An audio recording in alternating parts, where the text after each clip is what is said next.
நம்முடைய வார்த்தைக்குள்ளே உங்களை அழைத்து செல்ல விரும்புகிறேன். லேவியராகமத்தின் புஸ்தகம் 26வது அதிகாரம். எல்லாரும் எடுத்துக்கொள்ளலாம்.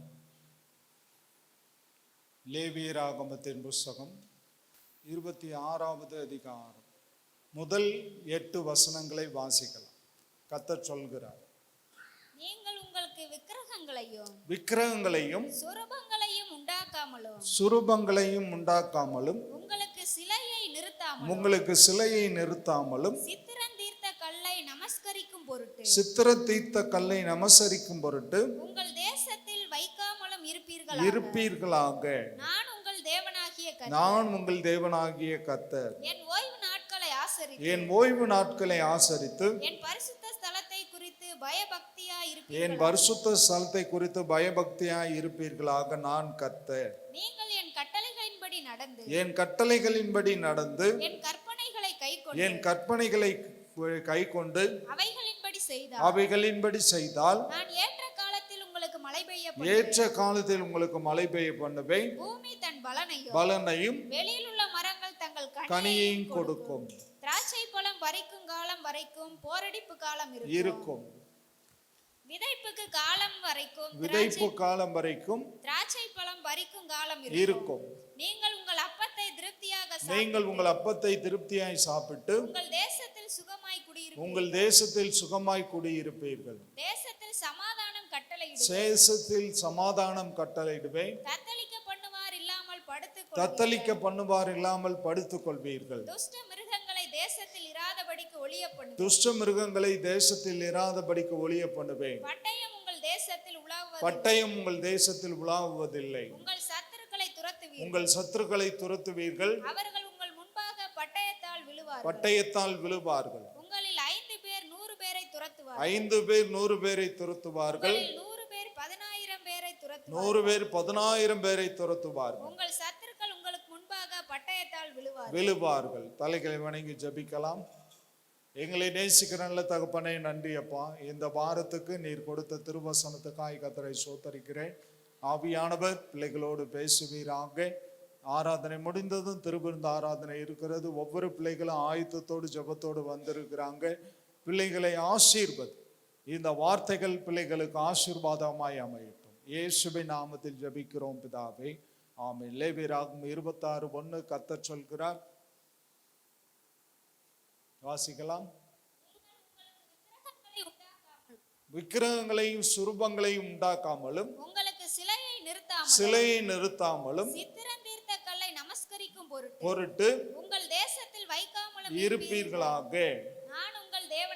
நான் உங்கள் தேவனாகிய கர்த்தர். இஸ்ரவேல் ஜனங்களுக்கு கர்த்தர் கொடுக்கிற கட்டளை என்னவென்றால், விக்கிரகங்களை உங்களுடைய தேசத்திலே வைக்காதிருங்கள். நீங்கள் சுதந்தரிக்க போகிற கானான் தேசத்திலே நீங்கள் போய் குடியிருக்கலாம், சுகமாய் தங்கி இருக்கலாம். ஏனென்றால் அது பாலும் தேனும் ஓடுகிற தேசம், ஆசீர்வாதமான தேசம். கானானியர்கள் வழிபட்டு வந்த தெய்வங்களை நீங்கள் வழிபட வேண்டாம் என்று சொல்லி கர்த்தர் இஸ்ரவேல் ஜனங்களுக்கு கடுமையான விதிமுறைகளை கட்டளையிட்டார். ஆனால் இஸ்ரவேல் ஜனங்கள் கர்த்தருடைய வார்த்தைக்கு கீழ்ப்படியாதபடி விக்கிரக ஆராதனை செய்தார்கள் என்று வேதம் சொல்லுகிறது. எங்கெல்லாம் இஸ்ரவேல் ஜனங்கள் விக்கிரக ஆராதனை செய்தார்களோ அப்போதெல்லாம் கர்த்தர் அந்நியர்களுடைய கருத்திலே இஸ்ரவேல் ஜனங்களை ஒப்பு கொடுத்தார். மீதியானியர்களுடைய கருத்திலே இஸ்ரவேல் ஜனங்கள் 7 ஆண்டுகள் அடிமைப்பட்டிருந்தார். கிதியோன் என்னும் இரட்சகனை கர்த்தர் எழுப்பினார்.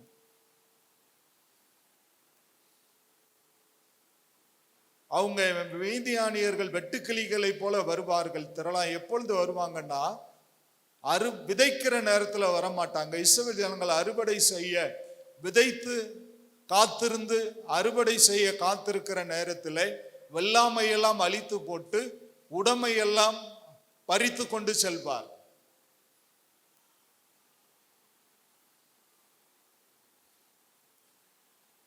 ஆபிரகாமினுடைய தகப்பன் ஒரு விக்கிரகங்களை செய்து விற்பனை செய்கிற குடும்பத்திலிருந்து ஆபிரகாமை கர்த்தர் தெரிந்தெடுத்தார்.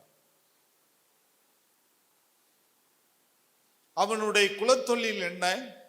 ஆபிரகாமினுடைய குலத்தொழில் விக்கிரகங்களை செய்கிறது, விற்பனை பண்ணுவது. அந்த குடும்பத்திலிருந்து கர்த்தர் ஆபிரகாமை தெரிந்தெடுத்து ஜாதிகளுக்கு தகப்பனாக கர்த்தர் அவனை ஆசீர்வதிக்கிறதை பார்க்கிறோம். நீ விசுவாசிகளுக்கு தகப்பனாய் இருப்பாய் என்று கர்த்தர் சொல்கிறார். உன் மனைவியாகிய சாராள் விசுவாசிகளுக்கு தாயாய் இருப்பாள் என்று கட்டளையிடுகிறார். ஏன்? அவன் தன்னுடைய இனத்தையும் தகப்பன் தேசத்தையும் விட்டு கர்த்தர் காண்பிக்கிற தேசத்துக்கு புறப்பட்டு போனான். விசுவாச பயணம். விசுவாசத்தோடு அவன் கடந்து போகிறான். ஆபிரகாம் என் நாளை காண வாஞ்சையா இருந்தான், கண்டு களி கூர்ந்தான் என்று இயேசுவானவர் சொல்லுகிறதை பார்க்கிறோம். யூதர்கள் இயேசுவை கடிந்து கொண்டார்கள். உனக்கு இன்னும் 50 வயது கூட ஆகவில்லை, ஆபிரகாமை குறித்து பேசுகிறாயே, இந்த ஆபிரகாமுக்கு இந்த கல்லுகளால் பிள்ளைகளை உண்டு பண்ண என்னால் முடியும் என்று இயேசுவானவர் அந்த யூதர்களுக்கு பதில் அளிக்கிறதை பார்க்கிறோம். யாத்ராகமத்தின் புஸ்தகம், மோசைக்கு கர்த்தர் கொடுத்த 10 கட்டளைகள். யாத்ராகமத்தின் புஸ்தகம் 20வது அதிகாரத்துக்கு நேராக திருப்பிக் கொள்ளலாம். 20வது அதிகாரத்திலே 3 முதல் 5 வசனங்களை வாசிக்கலாம். என்னையன்றி உனக்கு வேறே தேவர்கள் உண்டாயிருக்க வேண்டாம். என்னையன்றி வேறே தேவர்கள் உனக்கு உண்டாய் இருக்க வேண்டாம்.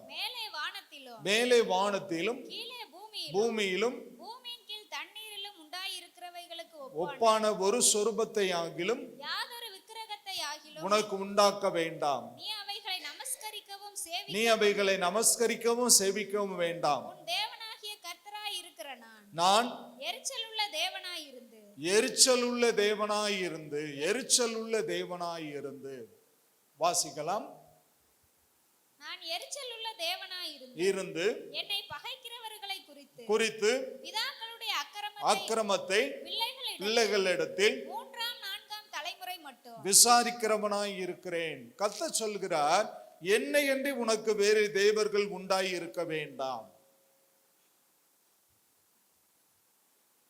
வானத்திலாவது வானத்தில் கீழிலாவது தண்ணீரிலே வாழ்கிற பிராணிகளாவது அவைகளுக்கு ஒப்ப ஒரு சொரூபங்களை நீ உண்டாக்கி கொள்ள வேண்டாம். 10 வாதைகளில் எகிப்தியர்களை தவளைகள் மூலமாக கர்த்தர் வாதித்தார். அது ஒரு வாதையாக இருந்தது. ஏனென்றால் எகிப்தியர்கள் தவளையை குல தெய்வமாய் வழிபட்டார்கள்.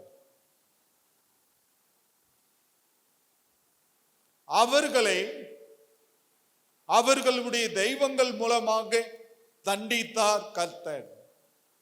தவளைகளை குல தெய்வமாக வழிபட்டார்கள் எகிப்திய ஜனங்கள். என்னையன்றி வேறு தேவன் உனக்கு உண்டாய் இருக்க வேண்டாம். என் துதியை வேறொருவனுக்கும் என் மகிமையை வேறு விக்கிரகங்களுக்கு கொடேன் என்று ஏசாயாவிலே கர்த்தர் சொல்கிறார்.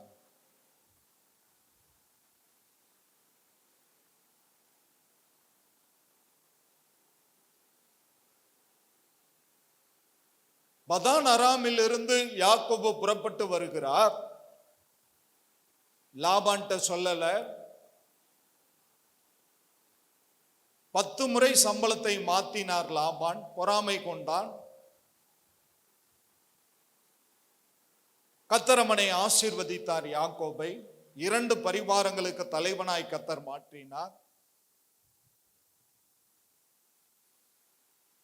பின்னாடி துரத்துக்கிட்டே வரான் லாபான்.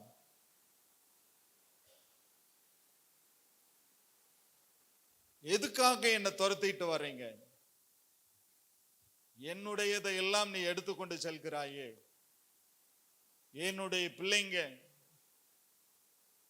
ராகேல், லேயாள், என்னுடைய பேர குழந்தைகள் கானானுக்கு அழைச்சுக்கிட்டு வர்றாரு யாக்கோப்.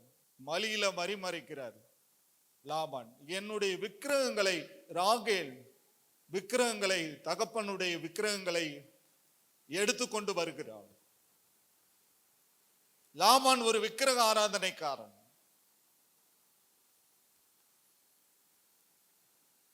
விக்கிரக ஆராதனை செய்கிறவர்களோடு நம்மால ஒத்து போகவே முடியாது. நமக்கும் அவங்களுக்கும் ஒரு வித்தியாசத்தை கர்த்தர் கட்டளையிடுகிறார். ராகேல் பொய் சொன்னால் ஸ்திரீகளுக்குரிய வழிபாடு எனக்கு வந்திருக்கிறது, தகப்பனுடைய சொரூபங்கள் எல்லாத்தையும் ஒரு சமுக்காலத்தை போட்டு மூடி அது மேல உட்கார்ந்துட்டார். யாக்கோபு சொல்றான், இங்க இருக்கிறவங்களை தேடி பாரு, எப்படி கிடைக்கும்? ராகேல் தான் ஒரு சமுக்காலத்தை வச்சு மூடி அதுக்கு மேல உட்கார்ந்துருக்காளே. பாதியிலே மரித்து போனா ராகேல். கானான் வாக்குத்தத்த பூமியை அடைய முடியவில்லை. என்னை என்று வேறு தேவர்கள் உனக்கு உண்டாயிருக்க வேண்டாம். சங்கீத புஸ்தகம் 97வது சங்கீதத்தை திருப்பிக் கொள்ளலாம். சங்கீத புஸ்தகம் 97வது சங்கீதம், அதிலே வாசிக்கலாம். 7வது வசனத்தை வாசிக்கலாம். சொரூபங்களை வணங்கி விக்கிரகங்களை பற்றி பெருமை பாராட்டுகிற யாவரும் வெட்கப்பட்டு போவார்கள். சொரூபங்களை வணங்கி விக்கிரகங்களை பற்றி பெருமை பாராட்டுகிற யாவரும் வெட்கப்பட்டு போவார்களாக. சொரூபங்களை வணங்கி விக்கிரகங்களை குறித்து பெருமை பாராட்டுகிற யாவரும் வெட்கப்பட்டு போவார்களாக. என் ஜனங்கள் ஒருபோதும் வெட்கப்பட்டு போவதில்லை என்று கர்த்தர் சொல்கிறார்.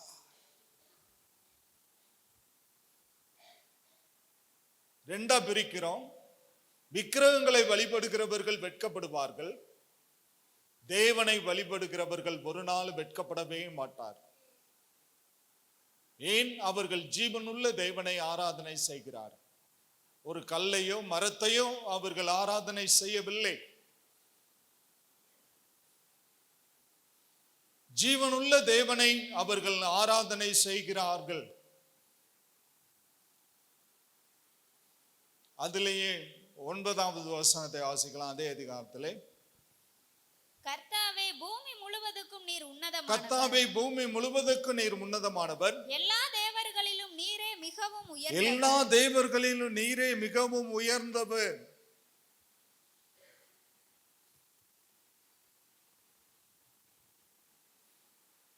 நாம் ஆராதிக்கிற தேவன் தான் ஜீவன் உள்ளவர். அவர்தான் மனுஷனை சிருஷ்டித்தார், ஆதாமை சிருஷ்டித்தார். அவனுக்கு அயர்ந்த நித்திரை பண்ணி அவனுடைய விலா எலும்பின் மூலமாய் மனுஷியாக ஏவாளை சிருஷ்டித்தார். ஆதியிலே தேவன் வானத்தையும் பூமியும் சிருஷ்டித்தார். நீங்களும் நானும் தேவனுடைய கருத்தின் கிரியைகளாய் இருக்கிறோம். தேவன் நமக்கு ரட்சிப்பை கொடுத்திருக்கிறார், அபிஷேகத்தை கொடுத்திருக்கிறார். நாம் தேவனை வழிபடுகிறவர்களாய் இருப்போமேயானால் வெட்கப்பட்டே போக மாட்டோம். அவரை நோக்கி பார்த்தவர்கள் பிரகாசம் அடைந்தார்கள், அவர்களுடைய முகங்களோ வெட்கப்படவில்லை என்று வேதம் சொல்லுகிறது. விக்கிரகங்களை வழிபடுகிறவர்கள் வெட்கப்படுவார்கள், தேவனை வழிபடுகிறவர்கள் ஒரு நாள் வெட்கப்படவே மாட்டார்கள்.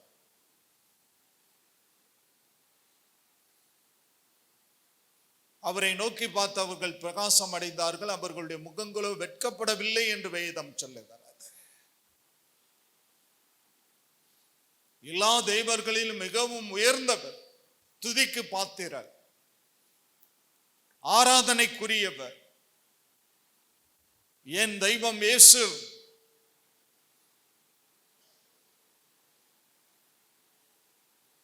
கர்த்தர் சொல்றாரு, என்னை ஆராதிக்கிற தேவ பிள்ளையை நீ ஒரு நாள் வெட்கப்படவே மாட்டாய். எங்கள் பிதாக்கள் உம்மிடத்தில் நம்பிக்கை வைத்தார்கள், நம்பினவர்களை நீர் விடுவித்தீர், உம்மை நம்பி வெட்கப்பட்டு போகாதிருந்தார்கள் என்று தாவீது சொல்கிறார்.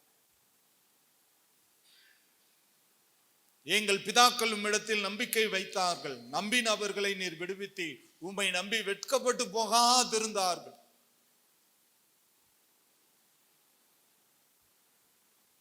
உன் வெட்கத்துக்கு பதிலாக இரட்டத்தனையான பலன் வரும். நீ எந்த காரியத்தில் வெட்கப்பட்டாயோ அந்த காரியத்தில் உன்னை தலை நிமிரச் செய்ய என் தேவன் உண்மையுள்ளவராய் இருக்கிறார். வேதம் சொல்லுகிறது, உங்களை நிமிர்ந்து நடக்க பண்ணின தேவன், தலை குனிய விடவே மாட்டார். உயர்ந்த மலைக்கு 40 நாள் உபவாசம் இருந்தார் இயேசு. சாத்தான் அவரை சோதித்தான். உயர்ந்த மலைக்கு அழைத்துக்கோ, நீங்க யாருமே இல்லை, சாஷ்டாங்கமா விழுந்து என்னை பணிந்துக்கோ, இந்த உலகம் முழுவதையும் உனக்கு தருகிறேன். அவனுடைய நோக்கமெல்லாம் ஏசப்பாவை பாதத்துல விழ வைக்கணும்ன்றது ஒரே நோக்கம்தான். ஏசப்பா சொன்னாரு, உன் தெய்வனாகி கர்த்தர் ஒருவரை மாத்திரமே பணிந்து கொள்வாயாக என்று எழுதியிருக்கிறதை இந்த உலகத்துல விசுவாசிகள் நல்லா தெரிஞ்சுக்கோங்க. பணிந்து கொள்ளக்கூடிய ஒரே தெய்வம் இயேசு.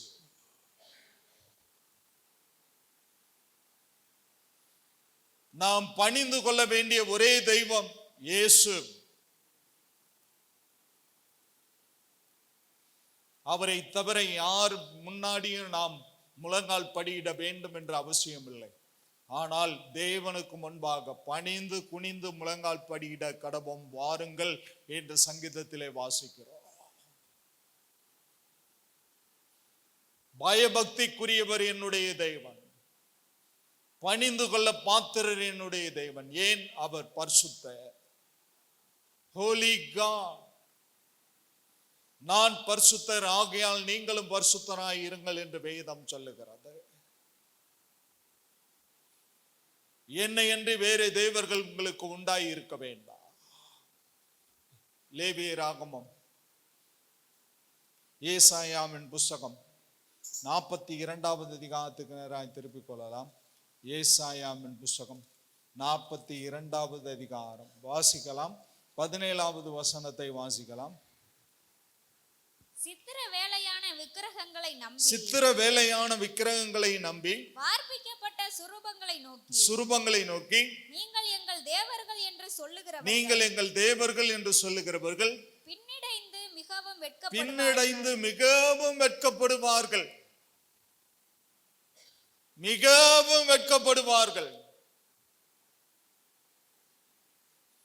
என் இயேசு ஒருபோதும் கைவிடவே மாட்டார். நீங்கள் ஒரு நாளும் வெட்கப்படவே மாட்டீர்கள். உங்களுடைய முகத்தை என் தேவன் பிரகாசிக்க செய்வார். அவருடைய மகிமையினால் என் தேவன் உங்களை நிரப்புவார். விக்கிரகங்களை வழிபடுகிறவர்கள் வெட்கப்படுவார்கள். ஆனால் என் தேவனை வழிபடுகிறவர்களோ ஒரு நாள் வெட்கப்படவே மாட்டார்கள்.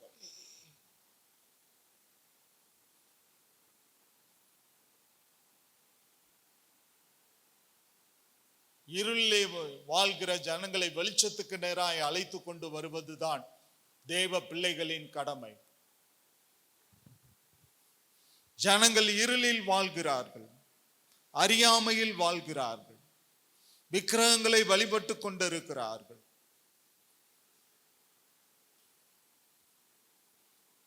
என் நாமம் தரிக்கப்பட்ட என் ஜனங்கள் தங்களை தாழ்த்தி தங்களுடைய பொல்லாத வழிகளை விட்டு விளங்கினால் பரலோகத்தில் இருக்கிற தேவனாகிய நான் தேசத்துக்கு சேமத்தை அனுப்புவேன்.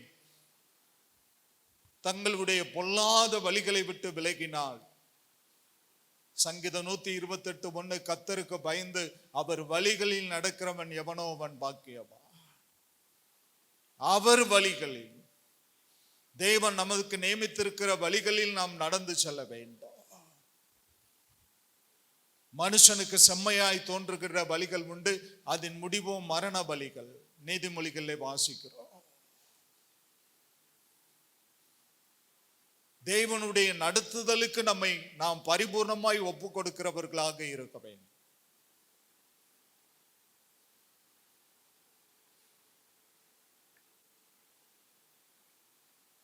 காணாத தேவனை நாம் ஆராதனை செய்து கொண்டிருக்கிறோம்.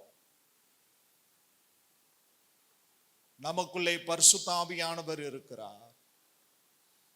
ஒரு தேற்றரவாளனை உங்களுக்கு வைத்து போகிறேன், அவர் சகல சத்தியத்துக்குள்ளும் உங்களை நடத்துவார் என்று இயேசு தெய்வம் சொல்லுகிறதை பார்க்கிறோம்.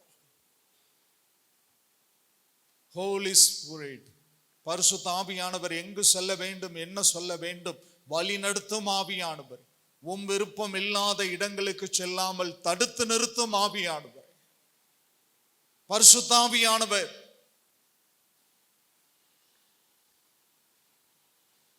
எல்லாரும் இதை பெற்றுக்கொள்ள முடியாது. அவரை ஆராதிக்கிற ஜனங்கள் மாத்திரம் பரிசுத்தாவின் அபிஷேகத்தை பெற்றுக்கொள்வார். சமாரியா பட்டணத்திலே சைமன் பேதுரு கரங்களை வைத்த போது எல்லாரும் பரிசுத்தாவின் அபிஷேகத்தை பெற்றார். இந்த மனிதன் கவர்ல சீமோன் ஒரு பெரிய தொகையை காணிக்கையாக கொடுத்து இந்த வரத்தை எனக்கு தாரும், நானும் கையை வச்சா பரிசுத்தாவியில நிரம்பணும் சொன்னான். கடிந்து கொண்டான் பேதுரு. பணத்தை வைத்து வரத்தை வாங்க முடியுமா? சைமன் உடனே சொன்னார், என்னை மன்னித்துக் கொள்ளுங்கள், என்னை சபித்து விடாதிருங்கள். கர்த்தருடைய ஆவியானவர் நமக்குள்ளே வாசம் பண்ணி கொண்டிருக்கிறார்.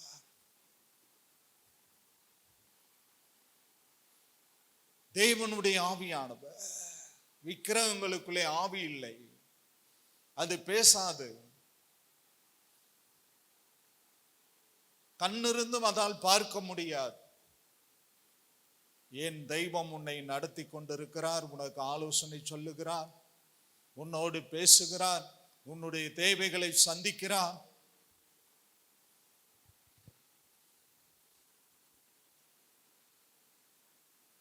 எரேமியாவின் புஸ்தகம் 10ஆம் அதிகாரம், எரேமியாவின் புஸ்தகம் 10ஆம் அதிகாரத்துக்கு நேராக தீர்க்கன் சொல்கிறார். 14வது வசனத்தை வாசிக்கலாம். வானத்தையும் பூமியையும் உண்டாக்காத தெய்வங்கள். 10:14 எரேமியா 10:14. மனுஷர் அனைவரும் அறிவில்லாமல் மிருக குணம் உள்ளவர்களானார்கள். மனுஷர் அனைவரும் அறிவில்லாமல் மிருக குணம் உள்ளவனானார்கள். தட்டார் அனைவரும் வார்ப்பித்த சுரூபங்களாலும் வெட்கி போகிறார்கள். அவர்கள் வார்ப்பித்த விக்கிரகம் பொய்யே. அவர்கள் வார்ப்பித்த விக்கிரகம் பொய்யே. அவைகளில் ஆவி இல்லை.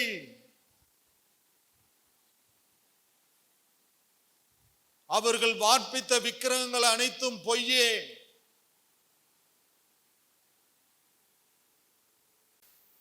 அவர்கள் வார்ப்பித்த விக்கிரகம் பொய்யே, அவைகளில் ஆவி இல்லை.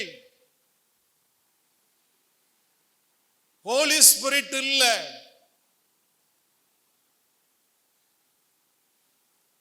ஜீவன் இல்ல. கல்லு மண்ணு.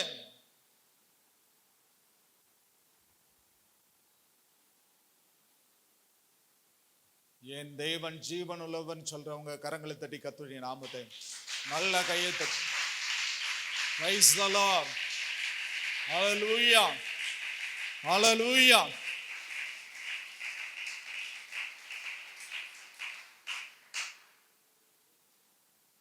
அடுத்து 2வது வசனம், 2வது குறிப்பு லேவியராகமம் 26வது அதிகாரத்துக்கு நேராய் திருப்பிக் கொள்ளலாம். லேவியராகமம் 26 அதுல 2வது வசனத்தை வாசிக்கலாம். கர்த்தர் என்ன சொல்கிறார்? என் ஓய்வு நாட்களை ஆசரித்து என் பரிசுத்த ஸ்தலத்தை குறித்து பயபக்தியாய் இருப்பீர்கள். என் பரிசுத்த ஸ்தலத்தை குறித்து பயபக்தியாய் இருப்பீர்களாக நான் கர்த்தர்.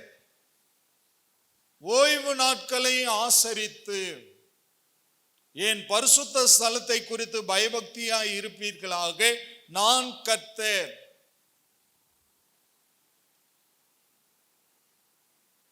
பழைய ஏற்பாட்டின் காலத்தில் 7வது நாள் சனிக்கிழமை ஓய்வு நாள்.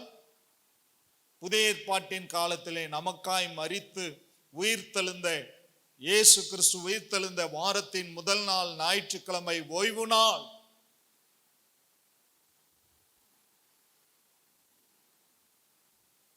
என் ஓய்வு நாட்களை ஆசரியுங்கள்.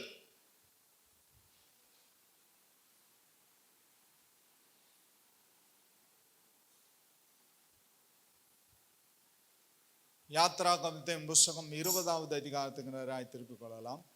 யாத்ராகமத்தின் புஸ்தகம் 20வது அதிகாரம் 8 முதல் 11 வசனங்களை வாசிக்கலாம். மோசேக்கு கர்த்தர் கொடுத்த 10 கற்பனைகள். ஓய்வு நாளை பரிசுத்தமாய் ஆசரிக்க நினைப்பாயாக.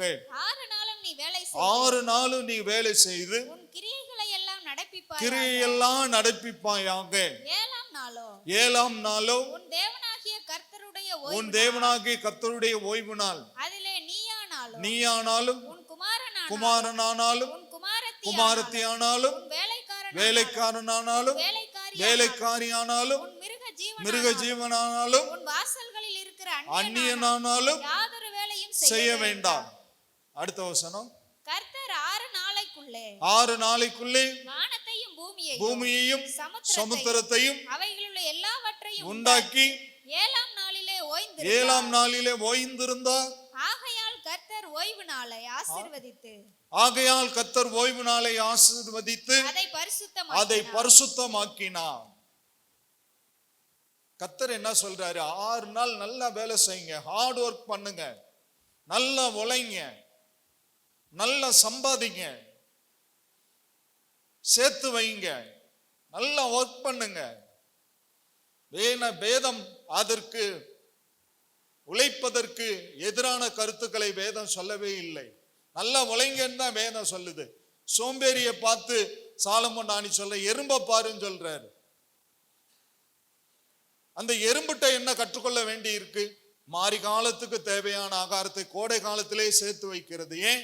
மழை காலம் வரும், அப்பொழுது நம்மளால ஆகாரத்தை சேகரித்து வைக்க முடியாது. அப்ப இந்த எறும்பு சேகரித்து வைக்கக்கூடியதாக இருக்கிறது. ஒரு சேவ் பண்ணுங்க, பேங்க்ல போய் சேவ் பண்ணுங்க, சேர்த்து வைங்க. 6 நாள் நல்லா உழைங்க, நல்ல வேலை செய்யுங்க. தேவனை குறித்து 11வது வசனத்துல கர்த்தர் 6 நாளைக்குள்ளே வானத்தையும் பூமியையும் சமுத்திரத்தையும் அவைகள் எல்லாவற்றையும் உண்டாக்கி 7ஆம் நாளிலே ஓய்ந்திருந்தார். சனிக்கிழமை 7ஆம் நாளிலே ஓய்ந்திருந்தார். ஆகையால் கர்த்தர் ஓய்வு நாளை ஆசீர்வதித்து அதை பரிசுத்தமாக்கினார்.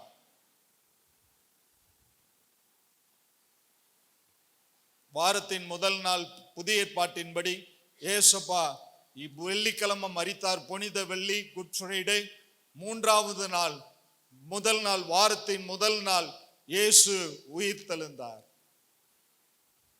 இதுதான் ஓய்வு நாள். சண்டே தான் ஓய்வு நாள், ஞாயிற்றுக்கிழமை தான் ஓய்வு நாள் புதிய ஏற்பாட்டின் காலத்தில்.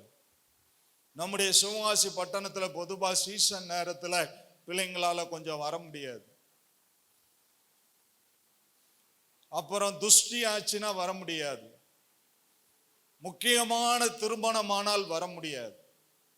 தேவனுடைய பிள்ளைகளே, எப்படியாவது முயற்சி பண்ணுங்க. ஆராதனையை கலந்து கொள்ள முயற்சி பண்ணுங்க.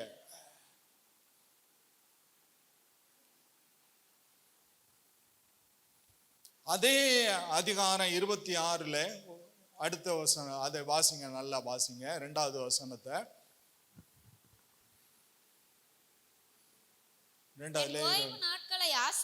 என் ஓய்வு நாட்களை ஆசரித்து என் பரிசுத்த ஸ்தலத்தை குறித்து பயபக்தியாய் இருப்பீர்கள். என் பரிசுத்த ஸ்தலத்தை குறித்து பயபக்தியாய் இருப்பீர்களாக.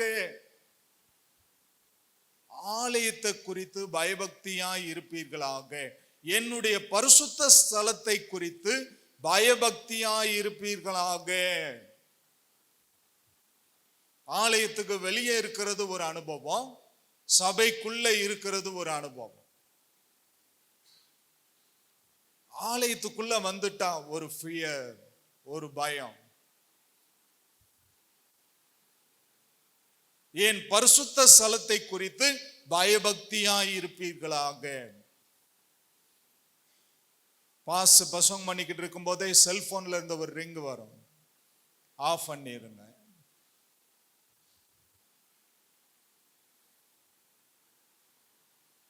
இல்லைன்னா செல்போனை வீட்டில் வச்சுட்டு ஆராதனைக்கு வாங்க. பயம் வேணாமா? இது தேவன் எழுந்தருளுகிற இடம் இல்லையா? தேவனுடைய ஆவியானவர் இடைப்படுகிற இடம் இல்லையா? ஆவியானவர் பேசுகிற இடம் இல்லையா? தேவனுடைய சத்தத்தை கேட்கிற இடம் இல்லையா? சங்கீதம் 2:11 தாவீது அரசன் சொல்றாரு. சங்கீதம் 2:11 பயத்துடனே கர்த்தரை சேவியுங்கள், பயத்துடனே கர்த்தரை சேவியுங்கள், நடுக்கத்துடனே களி கூறுங்கள், நடுக்கத்துடனே களி கூறு. பயத்துடனே கர்த்தரை சேவியுங்கள், நடுக்கத்துடனே கர்த்தரில் களி கூறுங்கள். பயத்துடனே. தேவன் எழுந்தருளுகிற இடம், ஆவியானவர் பேசுற இடம். என் கால் சபையான இடத்தில் நிற்கிறது, சபை நடுவில் கர்த்தரை துதிப்பேன். 6 நாள் நீங்க பல இடங்களுக்கு போய் வேலை செய்றீங்க. ஞாயிற்றுக்கிழமை முதல் நாள் நீங்க இந்த பரிசுத்த சன்னதிக்கு நேரா வர்றீங்க. வரும் பொழுது பயத்தோடு நீங்க கடந்து வாங்க. தேவ பயத்தோடு கூட நீங்க கடந்து வாங்க. பூமிக்கு வானம் எவ்வளவு உயரமாய் இருக்கிறதோ, கர்த்தருக்கு பயப்படுகிறவர்கள் மேல் அவருடைய கிருபையும் அவ்வளவு பெரியதாய் இருக்கிறது. 103வது சங்கீதத்திலே வாசிக்கிறோம். வானத்துக்கு பூமி எவ்வளவு உயரமாய் இருக்கிறதோ, கர்த்தருக்கு பயப்படுகிறவர்கள் மேல் அவருடைய கிருபையும் அவ்வளவு பெரியதாய் இருக்கிறது. பயத்துடனே கர்த்தரை சேவியுங்கள், நடுக்கத்துடனே களி கூறுங்கள். பயம் இருதயத்துல இருக்கிற பயம். அப்படியே நடுங்கிக்கிட்டு அப்படி நான் சொல்லல, அந்த அர்த்தத்துல நான் சொல்லல. ஒரு பயம், தேவ பயம், தேவ சமூகத்தை குறித்த ஒரு பயம், தேவனுடைய ஸ்தலத்தை குறித்த ஒரு பயம். ஆவியானவர் எனக்கு இடைப்படுகிற நேரம், தேவனுடைய சத்தத்தை நான் கேட்க வந்திருக்கேன். 6 நாள் நான் போய் வேலை செய்யணும். இந்த ஞாயிற்றுக்கிழமை எனக்கு கொடுக்கிற அபிஷேகமும் ஆராதனையும் தான் என்னை பலப்படுத்துது, எனக்கு உழைப்பதற்கு தேவையான பலனை கொடுக்குது. தேவனுடைய பிள்ளைகளே, 1 நாளாகமம் 16வது அதிகாரம், 1 நாளாகமத்தின் புஸ்தகம் 16வது அதிகாரத்துக்கு நேராய் திருப்பிக் கொள்ளலாம். 1 நாளாகமத்தின் புஸ்தகம் 16வது அதிகாரம் 30வது வசனத்திலே தாவீது அரசன் சொல்கிறார், பூலோகத்தாரே, நீங்கள் யாவரும் அவருக்கு முன்பாக நடுங்குங்கள். அவர் பூச்சக்கரத்தை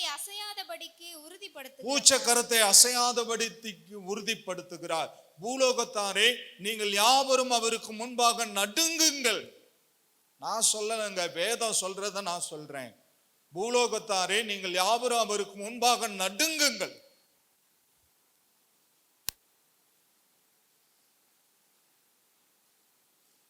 பயத்துடனே கர்த்தருக்கு ஆராதனை செய்து ஆனந்த சத்தத்தோட அவர் சன்னதி முன் பாருங்கள். சங்கீதம் 100, மகிழ்ச்சியோடு கர்த்தருக்கு ஆராதனை செய்து ஆனந்த சத்தத்தோடு அவர் திருமுன் பாருங்கள். மகிழ்ச்சி, கர்த்தரை ஆராதிப்பது ஒரு மகிழ்ச்சி. 100வது சங்கீதத்தை வாசிக்கலாம். மகிழ்ச்சியோடு கர்த்தருக்கு ஆராதனை செய்து, எத்தனாவது வசனம்?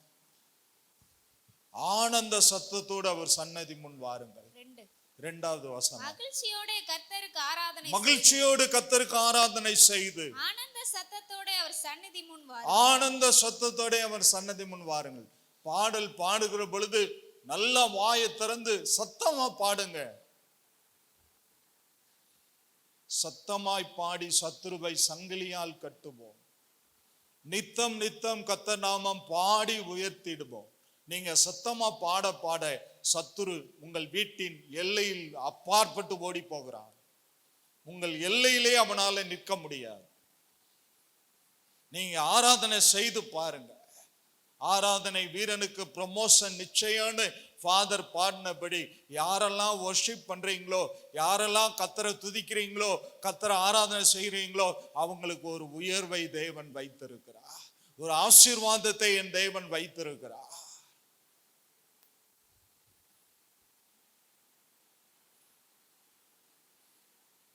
பெரிய ஆசீர்வாதத்தை தேவன் வைத்திருக்கிறார். பூலோகத்தாரை யாவரும் அவர் முன்பாக நடுங்குங்கள்.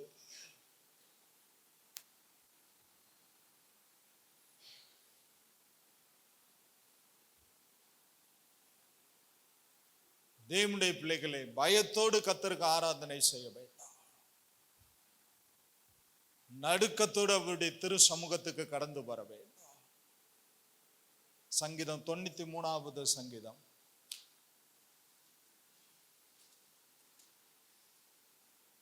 93வது சங்கீதம் 5வது வசனத்தை வாசிக்கலாம்.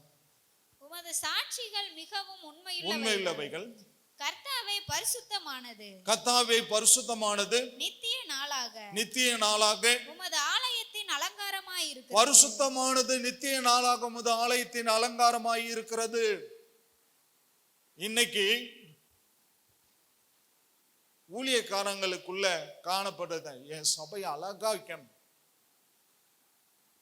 ரொம்ப டெக்கரேட் பண்ணுவாங்க, ரொம்ப அலங்கரிப்பாங்க, ஆனா பரிசுத்தம் இருக்காது.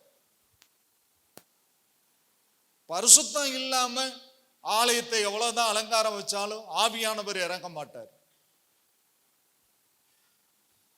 செத்துப்போன ஆராதனையாத்தான் இருக்கும்.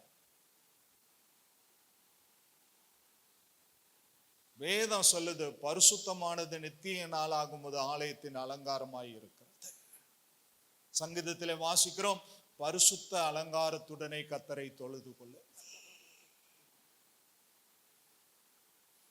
இன்னைக்கு அநேகர் ஒயிட் அண்ட் ஒயிட்ல வந்திருக்கீங்க. இது 2வது ஞாயிற்றுக்கிழமை, திருப்பந்தி, திருவிருந்து. அவருடைய ரத்தத்திலே நாம் பங்கு கொள்ள போகிறோம், அவருடைய சரீரத்திலே நாம் பங்கு கொள்ள போகிறோம்.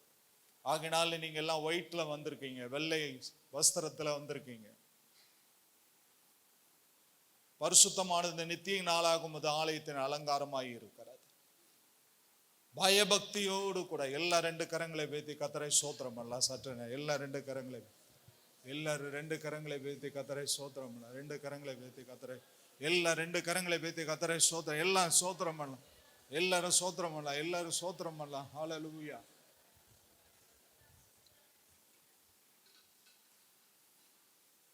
லேவியராகமம் 26வது அதிகாரம் 3வது குறிப்புக்கு நேராக உங்களை அழைத்து சொல்ல விரும்புகிறேன். லேவியராகமம் 26வது அதிகாரம் 3 முதல் 5 வசனங்களை வாசிக்கலாம். நீங்கள் என் கட்டளைகளின்படி நடந்து, நீங்கள் என் கட்டளைகளின்படி நடந்து, என் கற்பனைகளை கைக்கொண்டு, என் கற்பனைகளை கைக்கொண்டு, அவைகளின்படி செய்தால், அவைகளின்படி செய்தால், நான் ஏற்ற காலத்தில் உங்களுக்கு மழை பெய்ய பண்ணுவேன். ஏற்ற காலத்தில் மழை பெய்ய பண்ணுவேன். பூமி தன் பலனையும், பூமி தன் பலனையும், வெளியில் உள்ள மரங்கள் தங்கள் கனியையும் கொடுக்கும். திராட்சை பழம் பறிக்கும் காலம் வரைக்கும், பறிக்கும் காலம் வரைக்கும், ஓரடிப்பு காலம் இருக்கும், ஓரடிக்கும் காலம் இருக்கும், விதைப்பு காலம் வரைக்கும், விதைப்பு காலம் வரைக்கும், திராட்சை பழம் பறிக்கும் காலம் இருக்கும், திராட்சை பழம் பறிக்கும் காலம் இருக்கும். நீங்கள் உங்கள் அப்பத்தை திருப்தியாக சாப்பிட்டு, அப்பத்தை திருப்தியாய் சாப்பிட்டு உங்கள் தேசத்தில் சுகமாய் குடியிருப்பீர்கள். தேசத்தில் சுகமாய் குடியிருப்பீர். அப்பத்தை திருப்தியாய் சாப்பிட்டு தேசத்தில் சுகமாய் குடியிருப்பீர். ஒரு குறைவுமே உங்களுக்கு இருக்காது. நீங்க ஆராதனைய நீங்க அங்கீகரிச்சீங்கன்னா, ஆராதனைய நீங்க பயன்படுத்தி கொண்டீங்கன்னா ஒரு குறையுமே இருக்காது. அப்பத்தை திருப்தியா நீங்க சாப்பிடுவீங்க. ஏற்ற காலத்திலே தேவன் மழையை பொழிய பண்ணுவார். பூமி தன் பலனையும், வெளியின் மரங்கள் தங்கள் கனியையும் கொடுக்கும். எப்பொழுது நீங்கள் என் கட்டளைகளின்படி நடந்து என் கற்பனைகளை கை கொண்டு அவைகளின்படி செய்தால், என் கட்டளைகளின்படி நீங்கள் நடந்தால், என் கற்பனைகளை கை கொண்டால், ஏற்ற காலத்திலே மழையை பொய்ய பண்ணுவேன். விவசாயிகள், மழை இல்லைன்னா அவங்களுக்கு வருமானம் கிடையாது. நம்முடைய இந்திய தேசம் பெரும்பாலும் விவசாயத்தை நம்பி வாழ்கிற தேசம். அநேக விவசாயிகள் விதைய உழுதுட்டு விதைச்சிட்டு வானத்தை நோக்கி பார்த்து கொண்டே இருக்கிறாங்க. மழை எப்பொழுது பொழியுமோ அப்பொழுதுதான் அவங்களுக்கு சந்தோஷமே ஏற்படும். வேதம் சொல்லுது, கண்ணீரோடு விதைக்கிறவர்கள் கம்பீரத்தோடு அறுப்பார்கள். நீ கர்த்தருடைய கற்பனைகளின்படி நடந்தா ஏற்ற காலத்திலே மழையை பெய்ய பண்ணுவா. பூமி தன்னுடைய பலனை தரும், மரங்கள் தன்னுடைய கனியை கொடுக்கும்.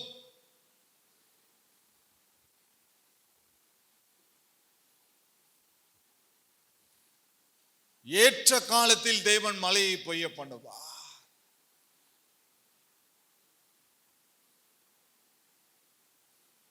கர்த்தருடைய வேதத்தின்படி நடந்து கர்த்தருடைய வேதத்தை இரவும் பகலும் கர்த்தருடைய வேதத்தில் தியானமாய் இருக்கிற மனுஷன் பாக்கியமா. முதல் சங்கீதத்திலே வாசிக்கிறோம், தாவீது அரசன் சொல்றாரு, துன்மார்க்குடைய ஆலோசனை நடமாமலும் பாவிகளுடைய வழியில் இல்லாமலும் பரியாசக்காரர் உட்காரும் இடத்தில் உட்காராமலும் கர்த்தருடைய வேதத்தில் பிரியமாய் இருந்து இரவும் பகலும் தியானமாய் இருக்கிற மனுஷன் பாக்கியவான். கர்த்தருடைய வேதத்திலே ஒரு பிரியம், கர்த்தருடைய வேதத்தில் பிரியமாய் இருந்து இரவும் பகலும் தியானமாய் இருக்கிற மனுஷன் பாக்கியம். டே அண்ட் நைட், இரவும் பகலும் இரவும் பகலும் தியானிக்கணும்.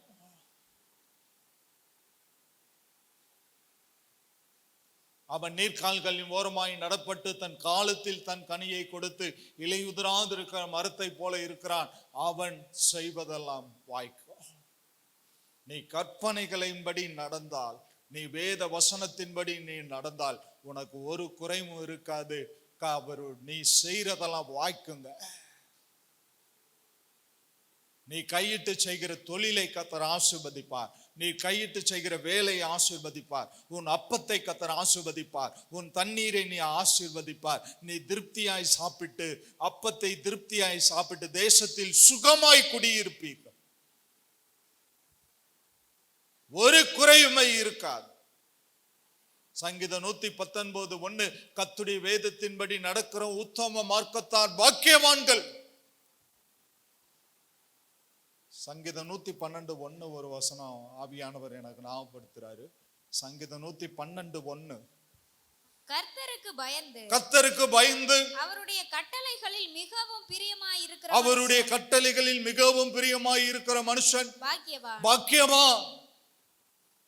கர்த்தருக்கு பயந்து அவருடைய கட்டளைகளில் மிகவும் பிரியமாய் இருக்கிற மனுஷன் பாக்கியவான்.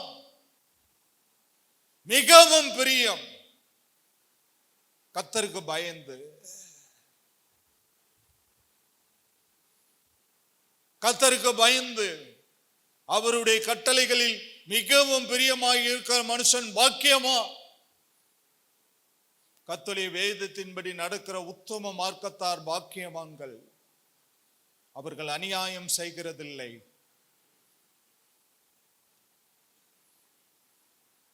உன் அப்பத்தை நீ திருப்தியாய் சாப்பிட வேண்டுமா? நீ சுகமாய் தங்க வேண்டுமா? ஏற்ற காலத்தில் உனக்கு மழை பெய்ய வேண்டுமா? கர்த்தருடைய ஆசீர்வாதமான மழை உன்னுடைய குடும்பத்தின் மேலே பொழிய வேண்டுமா? அவருடைய கற்பனைகளின்படி நடந்து பார். அநேகம் ஆயிரம் பொன்னையும் வெள்ளியும் பார்க்கல, நீர் கொடுத்த வேதமே நலம். 119 சங்கீதத்திலே சங்கீதக்காரன் சொல்லுகிறான் அல்லவா, கஜானாவிலே பொன் இருக்கிறது, பொருள் இருக்கிறது, செல்வங்கள் இருக்கிறது, ஆசை இருக்கிறது, ராஜ்யபாரம் இருக்கிறது, தலைமைத்துவம் இருக்கிறது. இவை எல்லாம் அவருக்கு பெரிதாய் தெரியவில்லை. அவருக்கு கிடைத்த வேதம் தான். பொன்னையும் பொருளையும் பார்க்கல, நீர் கொடுத்த வேதமே எனக்கு நலம். எல்லாரும் வேத புஸ்தகத்தை தூக்கி பிடித்து உயர்த்தி கர்த்தரை ஸ்தோத்திரம் பண்ண போகிறோம். சற்று நேரம் எல்லாரும் வேத புஸ்தகத்தை உயர்த்தி பிடித்து கர்த்தரை ஸ்தோத்திரம் பண்ணலாம். எல்லாரும் ஸ்தோத்திரம் பண்ணலாம். எல்லாரும் ஸ்தோத்திரம் பண்ணலாம். எல்லாரும் ஸ்தோத்திரம் பண்ணலாம். எல்லாரும் ஸ்தோத்திரம் பண்ணலாம். எல்லாரும் கர்த்தரை ஸ்தோத்திரம் பண்ணலாம். எல்லாரும் கர்த்தரை ஸ்தோத்திரம் பண்ணலாம். எல்லாரும் கர்த்தரை ஸ்தோத்திரம் பண்ணலாம். எல்லாரும் கர்த்தரை ஸ்தோத்திரம் பண்ணலாம். பிரைஸ் அல்லாஹ், பிரைஸ் அல்லாஹ், பிரைஸ் அல்லாஹ், பிரைஸ் அல்லாஹ். ஹல்லேலூயா. ஆதியாகமத்தின் புஸ்தகம் 26வது அதிகாரம். ஆதியாகமத்தின் புஸ்தகம் 26வது அதிகாரத்துக்கு நேராய் திருப்பிக் கொள்ளலாம்.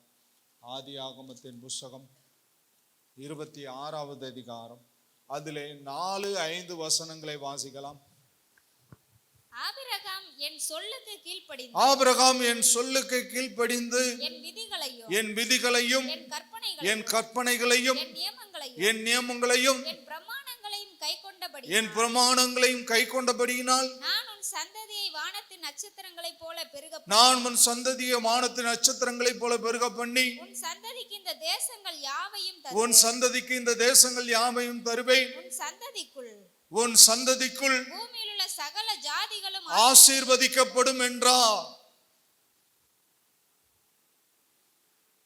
எவ்வளவு பெரிய ஆசீர்வாதத்தை கர்த்தர் வைக்கிறார் பாருங்க. ஆபிரகாமுக்கு என் சொல்லுக்கு கீழ்ப்படிந்து, ஆபிரகாம் என் சொல்லுக்கு கீழ்ப்படிந்து என் விதிகளையும் என் கற்பனைகளையும் என் நியமங்களையும் என் பிரமாணங்களையும் கை கொண்டபடியினால் நான் உன் சந்ததியை வானத்து நட்சத்திரங்களைப் போல பெருக பண்ணி உன் சந்ததிக்கு இந்த தேசங்கள் யாவையும் தருவேன். ஆபிரகாமை தேவன் அழைத்து கொண்டு போகிறார், வாக்குத்தத்தம் கொடுக்கிறார், பிராமிஸ் கொடுக்கிறாரு. வானத்து நட்சத்திரங்களை பாரு, எண்ண முடியுமா ஆபிரகாமே? எண்ண முடியாத ஆண்டவர், இது போல உன் சந்ததி இருக்கும். கடற்கரைக்கு அழைத்து கொண்டு போய் கடற்கரை மண்ணை பாருன்றாரு, இதை எண்ண முடியுமான்னு கேட்கிறாரு ஆண்டவர். ஆபிரகாம் சொல்றான், இது ஆபிரகாம் கடல் மணல எண்ண முடியாத ஆண்டவரே, இதை போல உன் சந்ததி இருக்கும். உன்னுடைய சந்ததி ஆசீர்வதிக்கப்பட வேண்டுமா? உன் பிள்ளைகள் ஆசீர்வதிக்கப்பட வேண்டுமா?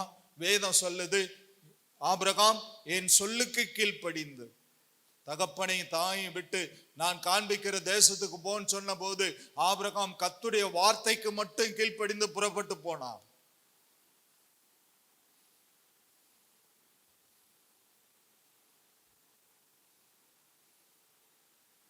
என் சொல்லுக்கு நீர் கீழ்ப்படிந்தபடியினால், என் விதிகளையும் என் கற்பனைகளையும் நியமங்களையும் பிரமாணங்களை கை கொண்டபடினால் உன் சந்ததியை வானத்து நட்சத்திரங்களை போல பெருக பண்ணி. எல்லாம் நான் சொல்ல சொல்ல திரும்ப சொல்லுங்க. ஆபிரகாம் என் சொல்லுக்கு கீழ்ப்படிந்து என் விதிகளையும் என் கற்பனைகளையும் என் நியமங்களையும் என் பிரமாணங்களையும் கை கொண்டபடியினால் நான் உன் சந்ததியை வானத்து நட்சத்திரங்களை போல பெருக பண்ணி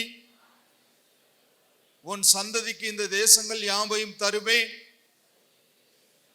உன் சந்ததிக்குள் பூமியுள்ள சகல ஜாதிகளும் ஆசீர்வதிக்கப்படும் என்றார்.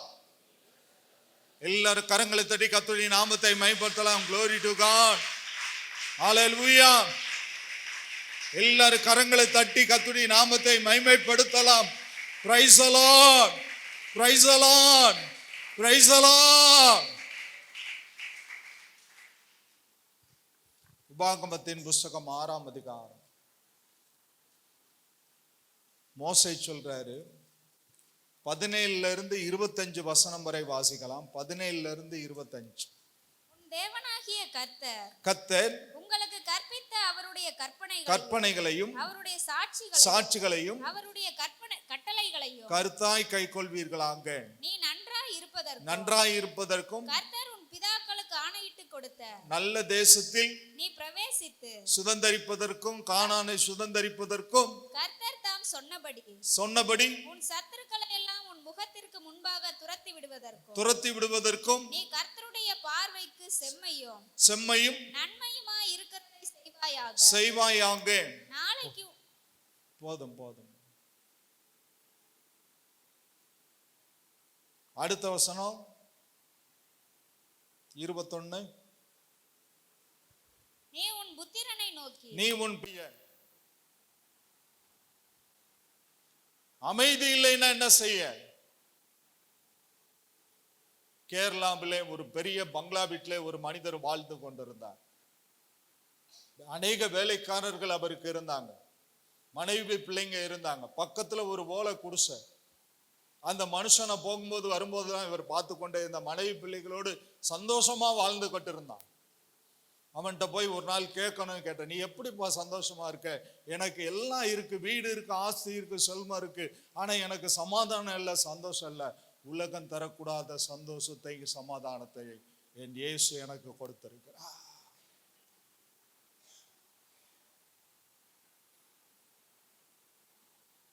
உன் பிள்ளைகள் எல்லாம் கர்த்தரால் போதிக்கப்பட்டிருப்பார்கள், உன் பிள்ளைகளின் சமாதானம் பெரிதாயிருக்கும். கர்த்தர் சொல்ற, உன் பிள்ளைகளுடைய எதிர்காலத்தை குறித்து கலங்கி போய் வந்திருக்கலாம், கர்த்தர் உன் பிள்ளைகளுடைய எதிர்காலத்தை ஆசீர்வதிப்பார், உன் பிள்ளைகளை ரட்சிப்பார். அவர்கள் ஒலிவ மர கன்றுகளைப் போல கர்த்தருடைய ஆலயத்தில் கர்த்தருடைய ஊழியக்காரனுக்கு கனி கொடுப்பார்கள். உன் மனைவி உன் வீட்டோரங்களில் கனிதன் திராட்சை கொடி, உன் பிள்ளைகள் உன் பந்தியை சுற்றிலும் ஒலிவ மர கன்றுகள். இதோ கர்த்தருக்கு பயப்படுகிற மனுஷன் இவ்விதமாய் ஆசீர்வதிக்கப்படுவான். கர்த்தர் சீயோனிலிருந்து உன்னை ஆசீர்வதிப்பார். ஜீவன் உள்ள நாளெல்லாம் எருசலேமின் வாழ்வை காண்பார். பயப்படாதே, பயப்படாதே, கலங்காதே. என் தேவன் உனக்கு சமாதானத்தை அருளக்கூடியவராக இருக்கிறார். பெரிய காரியங்களை கர்த்தர் செய்வார். சங்கீதம் 29:11 வாசிக்கலாம். சங்கீத புஸ்தகம் 29வது சங்கீதம், சங்கீத புஸ்தகம் 29வது சங்கீதத்துக்கு நேராய் திருப்பிக் கொள்ளலாம். அதிலே 11வது வசனத்தை தாவீது அரசன் சொல்கிறார். வாசிக்கலாம். கர்த்தர் தமது ஜனத்திற்கு பலன் கொடுப்பார். கர்த்தர் தம்முடைய ஜனத்துக்கு பலன் கொடுப்பார். கர்த்தர் தமது ஜனத்திற்கு சமாதானம் அருளி அவர்களை ஆசீர்வதிப்பார். எனக்கு 3 வேணுங்க. கர்த்தர் தம்முடைய ஜனத்துக்கு பலன் கொடுப்பார். முதலாவது, கர்த்தர் நம்முடைய ஜனத்துக்கு என்ன கொடுக்கிறாரு? பலன் கொடுக்கிறாரு. அடுத்து, கர்த்தர் நம்முடைய ஜனத்துக்கு சமாதானம் அருளுவார், அவர்களை ஆசீர்வதிப்பார். 2 கரங்களை வைத்து நான் சொல்லுங்க. கர்த்தர் தமது ஜனத்திற்கு பலன் கொடுப்பார். கர்த்தர் தமது ஜனத்துக்கு சமாதானம் அருளி அவர்களை ஆசீர்வதிப்பார். விசுவாசிக்கிறீங்களா? விசுவாசிக்கிறீங்களா? உன்னை பலப்படுத்தும்படி கர்த்தர் கடந்து வந்திருக்கார். விசுவாசிக்கிறீங்களா? விசுவாசிக்கிறீங்களா? தேவன் உன்னை பலப்படுத்துவார். விசுவாசிக்கிறீங்களா? வியாதியோடு வந்திருக்கலாம், அவன் வியாதி கடந்து போகிறது கர்த்தருடைய நாமத்தில். விசுவாசிக்கிறீங்களா? விசுவாசிக்கிறீங்களா? உன்னுடைய சத்துருக்கள் வெட்கப்படுவார்கள், நீ உன்னுடைய சத்துருக்களின் மேடுகளை மிதிப்பாய். விசுவாசிக்கிறீங்களா? விசுவாசிக்கிறீங்களா? உன் சத்துருக்களுக்கு முன்பாக ஒரு பந்தியை ஆயத்தப்படுத்தி உன் தலை எண்ணெயால் அபிஷேகம் பண்ணுவார். உன் பாத்திரம் நிரம்பி வலிக்கிறது. கரங்களை தட்டி கர்த்தருடைய நாமத்தை glory to God. ஆமென். ஹalleluya. கர்த்தரை ஸ்தோத்திரம் பண்ணுங்க. எல்லாரும் கர்த்தரை ஸ்தோத்திரம் பண்ணுங்க. எல்லாரும் கர்த்தரை ஸ்தோத்திரம் பண்ணுங்க. எல்லாரும் கர்த்தரை ஸ்தோத்திரம் பண்ணுங்க. ஹalleluya. நாம் எல்லாரும் அப்படியே முழங்கால் போடலாம் கர்த்தருடைய பிரசன்னத்துக்கு நேராக. glory to God. Glory to God. Hallelujah. Hallelujah. Hallelujah. Hallelujah. Hallelujah. எல்லாரும் முழங்கால் போடலாம் கர்த்தருடைய பிரசன்னத்துக்கு நேரா. Glory to God. Glory to God. Glory to God. நேசரின் ரத்தம் என் மேலே நெருங்காது சாத்தான். நேசரின் ரத்தம் நெருங்காது சாத்தான். பாசமாய் சிலுவையில் பலியானார், பாவத்தை வென்று விட்டார். இயேசு பாசமாய் சிலுவையில் பலியானார், பாவத்தை வென்று விட்டார். இரத்த கோட்டைக்குள்ளே நான் நுழைந்து விட்டேன், இனி எதுவும் அணுகாது. எந்த தீங்கும் என்ன தீங்கும் தீண்டாது. இரத்த கோட்டைக்குள்ளே நான் நுழைந்து விட்டேன், இனி எதுவும் அணுகாது. எந்த தீங்கும் தீண்டாது. இம்மட்டும் உதவின எபினேசரே. இனியும் காத்திடுவார். ஆமென். இம்மட்டும் உதவின எபினேசரே, இனியும் காத்திடுவார். உலகிலே இருக்கும் அவரை விட என் தேவன் பெரியவரே. எல்லாரும் கைதட்டி இந்த உலகிலே இருக்கும் அவரை விட என் தேவன் பெரியவரே. கோட்டைக்குள்ளே நான் நுழைந்து விட்டேன், இனி எதுவும் அணுகாது. எந்த தீங்கும் என்ன தீங்கும் தீண்டாது. இரத்த கோட்டைக்குள்ளே கோட்டைக்குள்ளே நான் நுழைந்து விட்டேன், இனி எதுவும் அணுகாது. எந்த தீங்கும் எந்த தீங்கும் தீண்டாது. தேவனே தேவனை ஒளியும் தீர்க்குமரா, யாருக்கு அஞ்சிடுவேன். ஹalleluya. தேவனை ஒளியும் தீர்க்குமரா, யாருக்கு? யாருக்கு அஞ்சிடுவேன். அவரே அவரே வாழ்வின் பெலனானவர்.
மகிமைப்படுத்தலாம். Glory to God.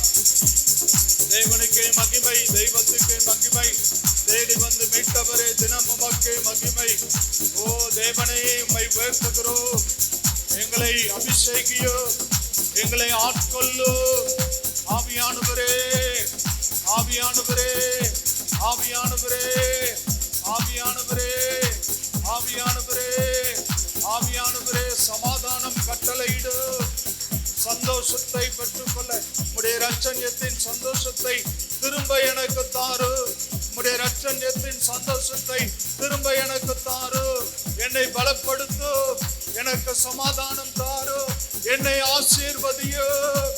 கைகளை தட்டி ரிசீவ், ரிசீவ், ரிசீவ். பெற்றுக்கொள்ளுங்க, பெற்றுக்கொள்ளுங்க, பெற்றுக்கொள்ளுங்க, பெற்றுக்கொள்ளுங்க. தேவனுடைய நாமத்தை மகிமைப்படுத்துங்க. ஹல்லேலூயா, ஹல்லேலூயா, ஹல்லேலூயா, ஹல்லேலூயா, ஹல்லேலூயா, ஹல்லேலூயா. நல்லா கையை தட்டி ஆவியானவருக்கு ஒரு மகிமை செலுத்தலாமா? நல்லா கையை தட்டி ஆவியானவருக்கு ஒரு மகிமை, பரிசுத்த ஆவியானவருக்கு ஒரு மகிமை. ஹல்லேலூயா.